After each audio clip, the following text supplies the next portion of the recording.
अस्सलाम वालेकुम beautiful people, welcome to anime world. तो दोस्तों, मेरा नाम है अफजान और welcome to my YouTube channel anime X viral. आज जो एनिमे में एक्सप्लेन करने वाला हूँ उसका नाम है chilling in another world with level 2 super cheat powers. तो अब बढ़ते हैं सीधा वीडियो की तरफ, लेकिन उससे पहले लेट्स रोल द इंट्रो।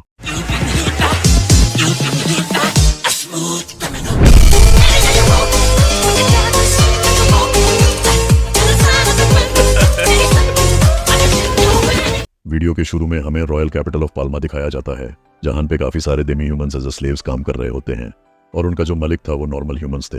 वो उन पे काफी ज्यादा टॉर्चर भी करता है, लेकिन तभी वहां पे एक लड़का आता है जिसका नाम बनाजा होता है, और वही हमारी इस पूरी स्टोरी का मेन कैरेक्टर है। वो आते ही उसके अंदर जो भी स्लेव्स थे, जो कि डेमी ह्यूमंस होते हैं, उनको काफी अच्छी तरीके से ट्रीट करता है और कहता है कि तुम लोगों ने बहुत देर तक काम कर लिया है, तो ये लो थोड़ा पैसा और जाके एक साथ लंच कर लो। वो भले ही खुद एक मर्चेंट है, लेकिन वो अपने डेमी ह्यूमंस को काफी अच्छी तरीके से ट्रीट करता है। और ये देखने के बाद वहां जितने भी बाकी के मर्चेंट्स होते हैं वो बनाजा की तरफ काफी ज्यादा वियर्ड लुक्स देते हैं। इवन जो डेमी ह्यूमन होता है वो भी बनाजा से कहता है कि सर, मैं एक डेमी ह्यूमन हूं और मैं आपसे ये पैसा नहीं एक्सेप्ट कर सकता। लेकिन तभी बनाजा कहता है कि डेमी ह्यूमन और ह्यूमन इन दोनों में क्या डिफरेंस है, तुम ही बताओ।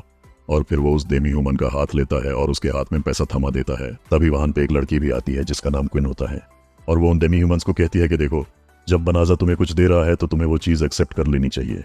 और फिर वो जितने भी डेमी ह्यूमंस होते हैं वो काफी ज्यादा खुश होते हैं और सब बनाजा को काफी थैंक यू भी कहते हैं। लेकिन जो बाकी के मर्चेंट्स थे वो अभी भी बनाजा को लुक्स दिए जा रहे थे, और बनाजा मन ही मन सोचता है कि इतना डिफरेंस क्यों है ह्यूमंस और डेमी ह्यूमंस के बीच। लेकिन तभी बनाजा का जो हाथ था वो एकदम से ग्लो करने लगता है, और फिर अगले ही सेकंड उसका पूरा बॉडी ग्लो करता है और वो एकदम से वहां से गायब हो जाता है। बनाजा मन ही मन कहता है कि मुझे नहीं पता मुझे क्यों चूज किया गया है, लेकिन चलो मैं एक दूसरे वर्ल्ड में पहुंच चुका हूँ। और हम व्यूअर्स को दिखाया जाता है कि बनाजा एक दूसरे ही वर्ल्ड में टेलीपोर्ट हो जाता है, और वहां पे एक बंदा कहता है कि 198 हीरो कैंडिडेट्स को सक्सेसफुली समन कर लिया गया है। बनाजा को कुछ समझ नहीं आ रहा था और उसके चारों तरफ अजीब से लोग थे। तभी उनमें से एक बंदा कहता है कि मैजिकल किंगडम ऑफ क्लाइरोड में आपका स्वागत है हीरो कैंडिडेट। और यह सुनते ही बनाजा कहता है कि हीरो कैंडिडेट, मैं कोई हीरो कैंडिडेट नहीं हूँ, मैं तो बस एक नॉर्मल मर्चेंट हूँ जिसका नाम बनाजा है। शायद आप लोगों से कोई गलती हो चुकी है। लेकिन तभी वो कहता है कि नहीं, हमारा किंगडम डार्क आर्मी के अगेंस्ट में काफी वर्षों से जूझ रहा है, इसलिए एंशिएंट ट्रेडिशन के मुताबिक हम दूसरे वर्ल्ड से कुछ पोटेंशियल हीरो कैंडिडेट्स को समन करते हैं। ये सब सुनने के बाद बनाजा को कुछ समझ नहीं आता, लेकिन तभी वहां पे एक डेमी ह्यूमन आती है, एक अजीब सा मैजिकल स्पीयर लेके जिसमें एक क्रिस्टल लगा होता है, और वो हमारे हीरो बनाजा से कहती है कि आप इस क्रिस्टल पर हाथ रखिए। बनाजा को काफी ज्यादा अजीब फील होता है, लेकिन वो ये भी सोचता है कि जब कोई दूसरी दुनिया में समन किया जाता है तो गॉड यूज काफी सारी यूनिक एबिलिटीज भी देते हैं। तभी बनाजा उस मैजिकल क्रिस्टल के ऊपर अपना हाथ रखता है और तभी उस क्रिस्टल से बहुत तेज रोशनी निकलती है, और फिर हमें बनाजा का पूरा स्टेट दिखाया जाता है। बनाजा लेवल 1 का था और उसके स्टेट्स भी बेसिक लेवल पर होते हैं। तभी हम व्यूअर्स को दिखाया जाता है कि बनाजा के स्टेट्स देखते ही वहां पे जो डेमी ह्यूमन थी वो एकदम से चिल्लाने लगती है और कहती है कि ये पॉसिबल नहीं हो सकता, एक हीरो के पास कोई भी डिवाइन पावर नहीं है। और ये सुनते ही बनाजा कहता है कि देखो, मैंने तो पहले ही कहा था मैं एक नॉर्मल मर्चेंट हूँ। लेकिन तभी वो नोटिस करता है कि बाकी के जितने भी लोग थे वो सब भी काफी स्ट्रेस में ना जाते हैं। लेकिन तभी वो देखता है कि साइड में काफी ज्यादा हलचल होने लगता है, और वो नोटिस करता है कि वहां पे और एक हीरो को समन किया गया होता है, और उसका जो लेवल एक लेजेंड हीरो जैसा था। भले ही उसका लेवल 1 था, लेकिन उसके सारे स्किल्स 999 लेवल पर होते हैं। और ये देख के वहां पे जितने भी लोग थे वो सब काफी ज्यादा खुश हो जाते हैं। और फिर वो बंदा बनाजा के स्किल्स के ऊपर ध्यान देता है और कहता है कि शायद गॉड ने मुझे ही एज अ हीरो चूज किया है इस वर्ल्ड को बचाने के लिए। और फिर सब लोग मिलके उसको किंग के पास लेके जाते हैं और बनाजा को पूरी तरीके से इग्नोर कर देते हैं। इवन जो वहां का किंग था वो भी उसको एकदम अपने सर पे बिठा लेता है और उसको एज अ हीरो डिक्लेयर कर देता है। लेकिन जो हमारा हीरो बनाजा था वो अकेला ही बाहर खड़ा हुआ था और सोचता है कि ये सब क्या हो रहा है मेरे साथ, और ऊपर से ये मैजिकल किंगडम ऑफ क्लाइरोड, मैंने पहले कभी इसके बारे में सुना भी नहीं था। कुछ भी हो जाए मुझे घर वापस जाना ही होगा। और फिर सीन शिफ्ट होता है और हमें दिखाया जाता है कि बनाजा को एक वैगन के अंदर भर दिया जाता है। बनाजा सोचता है कि ये सब क्या हो रहा है मेरे साथ, और तभी हमें फ्लैशबैक का सीन दिखाया जाता है जहां पर बनाजा फाइनली किंग के सामने अपीयर होता है। और किंग का जो एडवाइजर होता है वो बनाजा से कहता है कि देखो, जो समन करने का गेट है वो ऑलरेडी क्लोज हो चुका है, इसलिए मैं तुम्हें तुम्हारे वर्ल्ड वापस नहीं भेज सकता। इसलिए बेहतर यही होगा कि तुम इस कैपिटल सिटी को छोड़ के नॉर्थ की तरफ देला वेगा फॉरेस्ट चले जाओ और अपना बाकी का लाइफ वहां पे स्पेंड कर दो। और हाँ, एक कंडीशन है कि तुम किसी के साथ भी बात नहीं कर सकते इस ब्लंडर के बारे में, और ना ही इन जनरल। और ये सुनने के बाद हमें दिखाया जाता है कि जो बनाजा होता है वो यूएस वैगन से बाहर देखता है, और उसका जो ड्राइवर था जो कि एक डेमी ह्यूमन था बनाजा उस डेमी ह्यूमन से बातें करने की कोशिश करता है लेकिन वो सरासर मना कर देता है। लेकिन फिर बनाजा काफी प्यार से उस डेमी ह्यूमन के साथ बातें करने की कोशिश करता है और पूछता है कि क्या तुम किंग के साथ एक स्लेव कॉन्ट्रैक्ट में हो, क्योंकि मैं जिस दुनिया से आया हूँ वहां तो डेमी ह्यूमंस और ह्यूमंस का ऐसा ही रिलेशनशिप होता था। और ये सुनते ही वो डेमी ह्यूमन हंसने लगता है और वो बनाजा से कहता है कि इस वर्ल्ड में ऐसा कुछ भी नहीं होता।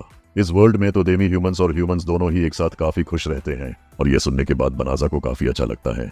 बट फिर वो देला वेगा फॉरेस्ट के बारे में कुछ पूछने लगता है, लेकिन तभी वो डेमी ह्यूमन कहता है कि सॉरी, लेकिन मैं उस बारे में तुम्हें कुछ नहीं बता सकता। और फिर वो अंदर आके वैगन में ही सोने लगता है। और ऐसे ही करके दिन बीतता है और फिर 20 दिन बाद वो लोग फाइनली डेला वेगा फॉरेस्ट पहुंच जाते हैं। जो बनाजा था वो वैगन से उतर जाता है और फिर वो डेमी ह्यूमन बनाजा को एक बॉटमलेस बैग देता है, जो कि बेसिकली एक मैजिकल बैग है जो किंग ने बनाजा के लिए भेजा था। और इसके अंदर बनाजा का पूरा 1 साल का रेशन होता है। और डेमी ह्यूमन कहता है कि बस तुम्हें ये बैग अपने हाथ में लेना है और अपनी इच्छा से उसमें से कोई भी आइटम निकाल लेना है। बनाजा को काफी अच्छा लगता है और वो डेमी ह्यूमन को थैंक्स कहने लगता है। लेकिन तभी वो डेमी ह्यूमन कहता है कि देखो, रूमर्स का मानो तो जो डार्क आर्मी है वो इसी पार्ट में घूमती रहती है, इसलिए अगर तुम्हें मरना नहीं है तो जितना जल्दी हो सकता है उतना जल्दी इस फॉरेस्ट से बाहर चले जाओ। ये कह के ही वो वैगन लेकर वापस चलने लगता है और वहां पे बनाजा अकेला रह जाता है। बनाजा फिर उस बॉटमलेस बैग को चेक करता है और उसके अंदर से एक सोर्ड निकालता है, लेकिन तभी उसके पीछे 3 स्लाइम्स आ जाते हैं। बनाजा को लगता है कि ये स्लाइम्स क्या ही करेंगे, बट तभी वो स्लाइम्स एकदम से बनाजा की तरफ अटैक करते हैं। बनाजा बहुत ही फुर्ती के साथ उन तीनों को ही मार गिराता है, लेकिन इसी मुकाबले की वजह से बनाजा का जो सोर्ड था वो पूरी तरह से डैमेज हो जाता है। चलो एक चीज तो अच्छी होती है कि बनाजा का जो लेवल था वो 1 से बढ़ के 2 हो जाता है, लेकिन बनाजा का जो स्टेट्स था वो बढ़ के इन्फिनिटी का साइन बन जाता है। इन्फिनिटी का साइन देख के बनाजा को समझ नहीं आता और वो कहता है कि ये कैसा साइन है। उसको कोई आइडिया नहीं होता कि अभी उसका स्ट्रेंथ, डिफेंस, स्पीड, मैजिक सब कुछ इन्फिनिटी लेवल तक पहुंच चुका है। तभी उसके सामने एक वॉइस गाइडेंस का भी ऑप्शन आ जाता है। बनाजा वो वॉइस गाइडेंस को इनेबल कर लेता है और वो वॉइस गाइडेंस बताता है कि इस लेवल इंक्रीज के साथ तुम काफी सारे मैजिकल स्पेल्स को भी अनलॉक कर चुके हो। उसके चारों तरफ मैजिकल स्पेल्स का एकदम विंडो खुल जाता है, लेकिन तभी वाहन पे एक अलार्म बजने लगता है और वॉइस गाइडेंस कहता है कि तुम्हारे पास जो बॉटमलेस बैग है इसके ऊपर लोकेशन ट्रैकिंग लगा हुआ है जो कि मॉन्स्टर्स को अट्रैक्ट कर रहा है। ये सुनते ही बनाजा को रियलाइज हो जाता है कि ये काम शायद किंग का ही होगा और इसके वजह से जितने भी स्लाइम्स हैं इन्होंने मेरे ऊपर अटैक किया है। बनाजा अपने मैजिकल पावर से ही उस बग के ऊपर जो स्पेल था उसको रिमूव कर देता है। फिर बनाजा उस फॉरेस्ट के अंदर घुसने की कोशिश करता है, लेकिन तभी उसके सामने एक वार्निंग का साइन आता है और वो वॉइस बताता है कि इस फॉरेस्ट में एक हाई कॉन्सेंट्रेशन ऑफ मलीशियन है। मलीशियन एक ऐसा टॉक्सिक सब्सटेंस है जो कि लिक्विड या फिर गैसियस फॉर्म में होता है और ये ह्यूमंस के लिए बहुत खतरनाक होता है क्योंकि ये मलीशियन डीमंस रिलीज करते हैं। तभी उसके सामने एक ऑप्शन आता है कि तुम चाहो तो इस प्योर फॉरेस्ट को प्यूरिफाई कर सकते हो, लेकिन एक कंडीशन में, और वो कंडीशन है कि इस स्पेल तुम्हारा 1/3 मैजिक को कंज्यूम कर लेगा। ये सुनने के बाद बनाजा कहता है ठीक है, मुझे उतना कोई फर्क नहीं पड़ता, और फिर वो उस स्पेल को कास्ट कर देता है। जो पूरा फॉरेस्ट था वहां पे एक बहुत ही डार्क लाइट एलिमेंट होता है और एकदम से जो पूरा फॉरेस्ट था वहां से मलीशियन एकदम से गायब हो जाता है। इस स्पेल को कास्ट करने की वजह से जो बनाजा था उसका लेवल बढ़ने लगता है। 1-2 नहीं बल्कि कंटिन्यूअसली उसका लेवल बढ़ता ही रहता है।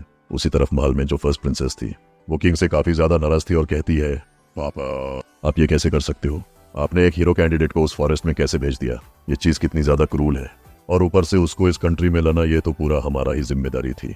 लेकिन तभी जो किंग था वो कहता है देखो वो कोई हीरो वीरो नहीं था, वो तो एक नंबर का गधा था। तभी वहां पे दौड़ते दौड़ते एक बंदा आता है और कहता है योर मैजेस्टी, एक बहुत ही खतरनाक चीज हुई है जो सबसे हाईएस्ट लेवल का होली मैजिक है, प्यूरिफाई हो गया है। इसका मतलब शायद वो गोल्डन हेड हीरो ने ही उसको यूज किया होगा डार्क मैजिक को हटाने के लिए। लेकिन तभी वो बंदा कहता है नहीं मैजेस्टी, ऐसा नहीं है, जो गोल्डन हेड हीरो है वो साउथ की तरफ आगे जा रहे हैं और ये जो मैजिकल स्पेल कास्ट किया गया है ये नॉर्थ में फॉरेस्ट की तरफ से कास्ट किया गया है। ये सुनते ही किंग और प्रिंसेस दोनों ही शॉक्ड हो जाते हैं। तभी हम बनाजा को देखते हैं, उसका लेवल 367 तक बढ़ गया होता है। बनाजा खुद एकदम कंफ्यूज्ड हो जाता है और इवन अभी भी उसका जो स्किल था वो इन्फिनिटी ही था। बनाजा चेक करता है कि उसका कितना ज्यादा मैजिकल पावर कंज्यूम हो चुका है स्पेल को कास्ट करने के लिए, लेकिन वो देखता है कि उसका जितना भी पावर कंज्यूम हुआ था वो फिर से खुद ब खुद रिफिल हो जाता है। बनाजा काफी ज्यादा खुश हो जाता है, लेकिन फिर वो सोचता है कि मुझे अभी करना क्या चाहिए, क्योंकि कैपिटल में तो मैं जा नहीं सकता, वाहन पर तो जाना मेरे लिए बंद है। लेकिन तभी उसको शेप शिफ्ट मैजिक रिकमेंड होता है और बनाजा बिना कुछ सोचे स्पेल को कास्ट कर लेता है और वो एक बहुत ही कातिल लड़की में बदल जाता है। अपने आप को देख के बनाजा कहता है ये चीज मैं बन के नहीं रह सकता। वो फिर से अपना स्पेल कास्ट करता है और इस बार वो एक काफी हैंडसम लड़के में बदल जाता है। लेकिन अब वो यहाँ से उतना दूर जाएगा कैसे? फिर वो अपने टेलीपोर्टेशन स्पेल का यूज करता है और एक ही सेकंड में वो कैपिटल पहुंच जाता है। बनाजा खुद अपने पावर को देख के काफी ज्यादा सरप्राइज था, लेकिन तभी उसके दिमाग में एक आइडिया आता है और वो टेलीपोर्ट मैजिक से अपने वर्ल्ड में जाने की कोशिश करता है, लेकिन अनफॉर्चुनेटली वो मैजिक काम ही नहीं करता। फिर बनाजा अपनी रियलिटी को एक्सेप्ट कर लेता है और मार्केट में आगे बढ़ने लगता है। बनाजा एक एडवेंचरर्स गिल्ड के तलाश में था ताकि वहां पे जाके वो किसी एडवेंचर में पार्टिसिपेट कर पाए और फिर अपने क्वेस्ट को कंप्लीट करके कुछ पैसा कमा पाए। तभी उसको clear road castle town adventurers guild का रिकमेंडेशन आता है और वो सीधा उसी गिल्ड में पहुंच जाता है। गिल्ड में जाते ही जो रिसेप्शनिस्ट थी वो बनाजा को बेसिक रूल्स ऑफ गिल्ड को समझा देती है और फिर कहती है, तो फिर आप किस नाम से रजिस्ट्रेशन करना चाहेंगे? बनाजा अपना नाम बोलने ही वाला था कि तभी वो एकदम से अपने आप को रोक लेता है और कहता है, नहीं, मैं अपनी ट्रू आइडेंटिटी यहाँ पे रिवील नहीं कर सकता। फिर वो एक फेक नेम का यूज करता है जो था फेलियो। फिलियो अपने आप को रजिस्टर कर लेता है और अवेलेबल मिशंस की तरफ देखने लगता है। तभी वो नोटिस करता है कि एक छोटी सी लड़की काफी लोगों से मदद मांगती फिर रही थी। वो सबसे एक ही रिक्वेस्ट कर रही थी कि क्या कोई उसको डेला वेसा फॉरेस्ट तक एस्कॉर्ट कर पाएगा, क्योंकि फॉरेस्ट के आसपास ही उसका फैमिली रहता है और किसी भी हाल में उसको अपने फैमिली को हेल्प करना ही होगा। लेकिन कोई भी एडवेंचरर उसके साथ जाने को तैयार ही नहीं हो रहा था, क्योंकि सबको पता था कि रूमर्स के मुताबिक जो डार्क आर्मी है उनका फ्रंट लाइन बेस उसी फॉरेस्ट में है। लेकिन तभी वहां पे हमारा हीरो फिलियो आता है और कहता है, हे, अगर तुम्हें कोई प्रॉब्लम ना हो तो मैं तुम्हें उस फॉरेस्ट तक एस्कॉर्ट कर सकता हूँ, और फॉर्चुनेटली मैं पहले भी डेलावेसा फॉरेस्ट जा चुका हूँ। अभी हम इंस्टेंट मेरे टेलीपोर्ट मैजिक के द्वारा वहां पहुंच सकते हैं। ये सुनते ही वहां पे जितने भी एडवेंचरर्स थे उन सबकी मतलब गंदी वाली फट जाती है और कहते हैं, टेलीपोर्टेशन मैजिक, ये बच्चा, ये हो ही नहीं सकता, जरूर ये बच्चा झूठ बोल रहा है। तभी फिलियो को रियलाइज हो जाता है कि उसने कुछ ज्यादा ही रिवील कर दिया है। अब से मैं बनाजा को फिलियो ही कहूंगा। तभी उसके पीछे से एक लड़की आती है और कहती है, तुम्हें देख के नहीं लगता कि तुम टेलीपोर्ट मैजिक कास्ट कर सकते हो? और फिर अपना सोर्ड एकदम से फिलियो के गले के पास रख देती है और कहती है, मेरा नाम बेला रोसा है, मैं हूँ रॉयल नाइट से। और ये सुनते ही जो फिलियो होता है उसकी हालत खराब हो जाती है, और वो वहां पे अकेली नहीं आई थी, बल्कि उसके साथ और भी कई सारे रॉयल नाइट्स आए थे और कहते हैं, तुम्हारा इंटेंशन क्या है? क्या तुम इस बच्ची को किडनैप करना चाहते हो? ये सब झूठ बोल के, या फिर तुम्हारा नियत ही कुछ खराब है? और ये सुनने के बाद जो फिलियो था वो मन ही मन सोचता है कि मेरे तो लग गए, लेकिन फिर वो कहता है, ऐसा कुछ भी नहीं है, मेरा नाम फिलियो है और मैं बस एक नॉर्मल एडवेंचरर हूँ, लेकिन अगर तुमको सच में कुछ जाना है तो हम बाहर जाके बात कर सकते हैं। और फिर वो लोग एक गाली के अंदर आते हैं और वहां पे आने के बाद फिलियो अपना टेलीपोर्टेशन मैजिक कास्ट करता है और एक ही सेकंड में सब लोग डेलावेजा फॉरेस्ट के बाहर आकर टेलीपोर्ट हो जाते हैं। ये देखने के बाद वहां पे जितने भी रॉयल नाइट्स थे वो लोग एकदम शॉक्ड हो जाते हैं, और जो बेल रोजा थी इंक्लूडिंग बाकी के नाइट्स, वो एकदम फिलियो के सामने झुक जाते हैं और उसे माफी मांगते हैं कि उन्होंने फिलियो को ऐसे बुरी तरीके से ट्रीट किया। लेकिन तभी जो बच्ची थी वो एकदम से फॉरेस्ट के आसपास जाती है और कहती है, ये कैसे पॉसिबल है? इस फॉरेस्ट के ऊपर तो मलेशियन का एक काफी थिक लेयर था, लेकिन वो ऐसे गायब कैसे हो सकता है? और तभी फिलियो कहता है, हाँ वो तो मैं ही था। लेकिन तभी एकदम से उसके सामने एक वार्निंग आता है और वो वार्निंग बताता है कि तुम एक डीमन को अपना प्यूरिफाई स्पेल दे रहे हो। तभी रोसा आती है और कहती है, सॉरी फिलियो, आपको इस चीज में इंक्लूड होना पड़ रहा है, लेकिन आप थोड़ा पीछे जाइए। और वो अपना सोर्ड निकाल के एकदम से उस बच्ची के सामने जाती है, और साथ ही साथ जितने भी रॉयल नाइट्स थे वो लोग अपने अपने हथियार निकाल के तैयार थे। और बेल रोसा पूछती है, तुम्हारा ओरिजिनल फॉर्म क्या है बच्ची? और तभी वो जो बच्ची थी वो जोर जोर से हंसने लगती है और कहती है, अब तो तुम लोग खत्म हो गए। और फिर वो एकदम से ट्रांसफॉर्म होती है एक बहुत ही खतरनाक डीमन वुल्फ में, और वो बताती है, मेरा नाम फेनरिस है और मैं फेनर गर्ल की यंगर सिस्टर हूँ इन्फर्नल फोर्स से।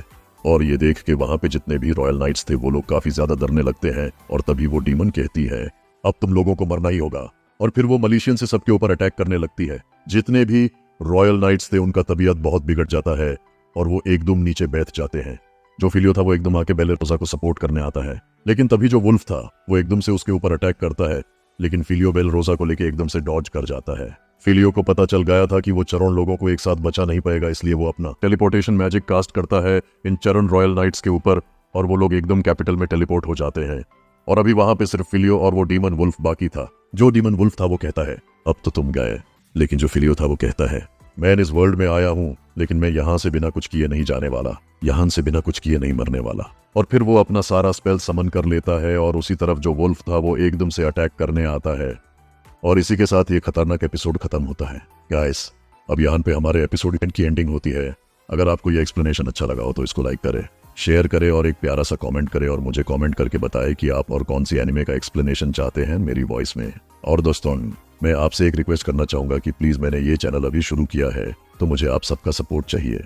अब मिलते हैं इस एनिमे के सेकंड एपिसोड में, तब तक के लिए अपना ख्याल रखना आप सब।